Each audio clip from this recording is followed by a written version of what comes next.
जय हिंद दोस्तों, Indira English classes में आप सबों का स्वागत है। हम लोग एंड बहुत ही इंपॉर्टेंट ऑब्जेक्टिव क्वेश्चंस जो sweetest love I do not गो का है और ये जॉन डन के द्वारा लिखा गया है ना। और इसका इंपॉर्टेंट ऑब्जेक्टिव क्वेश्चंस हम लोग एक्सप्लेन कर रहे हैं।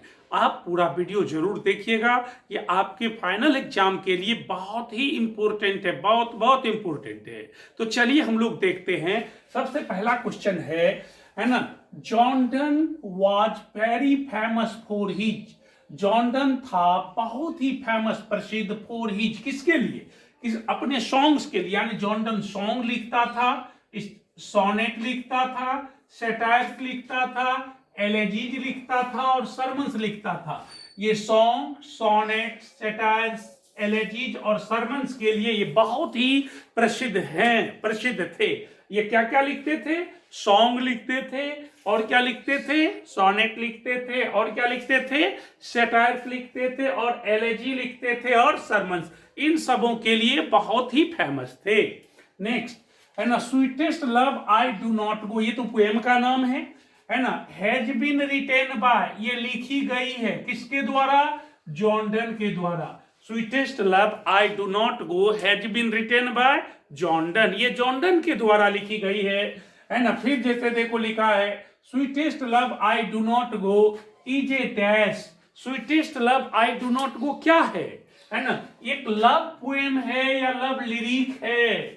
Sweetest love I do not गो क्या है? एक लव पोएम है, एक लव लिरिक। आपको ऑब्जेक्टिव पूछ देगा। Sweetest love I do not go is a Victorian poet, poem कर देगा, एलिजाबेथन पोएम कर देगा, मॉडर्न पोएम कर देगा, लव पोएम कर देगा। ऑप्शन इसमें से आपको एक को चुनना है, तो आपको याद रखना है या तो लव पोएम को चुने या लव लिरिक को चुने, याद रखना है ना। Sweetest love I do not go has been addressed to. Sweetest love I do not go जो पोएम है, इसमें किसको संबोधित किया गया है ना। पोएट जॉन डन जो इसमें लिखा है एंड इस पोएम को लिखा है, तो इसमें किसको संबोधित करते हुए लिखा गया है?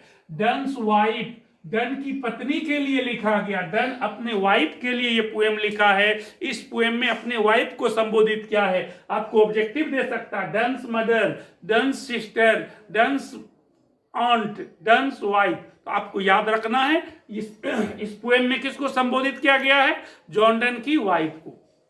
फिर देखो आगे है ना, डन मतलब जॉन डन प्रेजेंट प्रस्तुत करता है हिमसेल्फ अपने आप को इन दिस पोएम, इस पोएम में इन है ना। यह जो है जॉन डन इस पोएम में sweetest love I do not go जो पोएम लिखा है जॉन डन, उसमें अपने आप को किस रूप में प्रस्तुत किया? देखिए लिखा है फर्स्ट पर्सन सिंगुलर नंबर में। किसमें? फर्स्ट पर्सन सिंगुलर नंबर में अपने आप को लिखा है। हर हमेशा अपने लिए किसका प्रयोग किया है? आई का। किसका प्रयोग किया?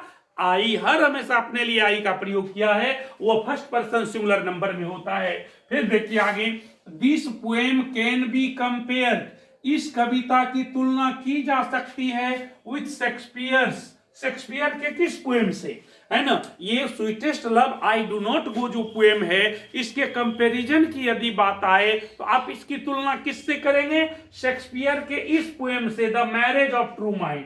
शेक्सपियर का जो ये पोएम है the marriage of true mind, इससे sweetest love I do not go की क्या करेंगे? कंपैरिजन करेंगे, तुलना करेंगे, है ना। दोनों लव सॉन्ग है ना। John Donne is very sad, John Donne क्या है? बहुत सैड है, बहुत दुखी है।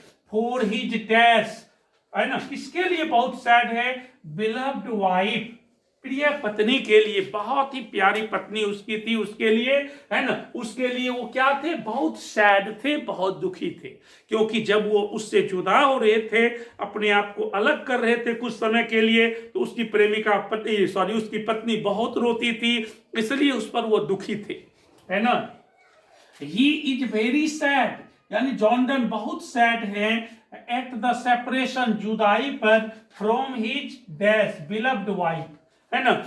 यानी किससे अलग होने पर वो बहुत दुखी थे, है ना। किसकी जुदाई पर वो बहुत दुखी थे? पत्नी से जुदाई पर, है ना। पत्नी से अलग हो रहे थे, इसलिए इस आंसर इसका क्या होगा? Beloved wife. आपको मदर भी दे सकता है, सिस्टर भी दे सकता है, ऑन्ट भी दे सकता है, कुछ भी दे सकता है, लेकिन आप एक वाइफ जरूर रहेगा उसमें, उसको आपको ठीक करना है है ना। कहता Jordan is better then, Jordan है बेहतर किससे, द सन, है ना। पोएम में, पोएम को आप जब पढ़ेंगे तो जॉर्डन अपने आप को, है ना, सन से भी बेहतर बताया है, सूरज से भी बेहतर बताया है, इसलिए लिखा है Donne is better than the sun, यानी डन जो है, यानी जॉर्डन जो है सूरज से भी क्या है, बेटर है, बेहतर है ना। फिर देखो Jordan is going dash living his wife, है ना, अपनी पत्नी को छोड़कर जॉर्डन कहां जा रहा है, जर्मनी जा रहा है।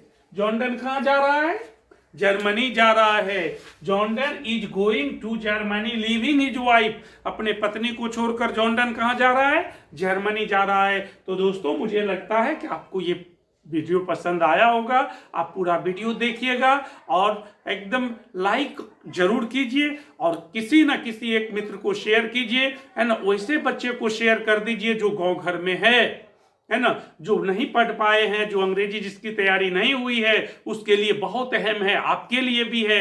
आप शुरू से अंत तक देखिए, पूरा वीडियो देखिए, है ना। और यदि आपको कहीं दिक्कत हो तो कमेंट बॉक्स में जरूर लिखिए। Thank you for watching the video. जय हिंद।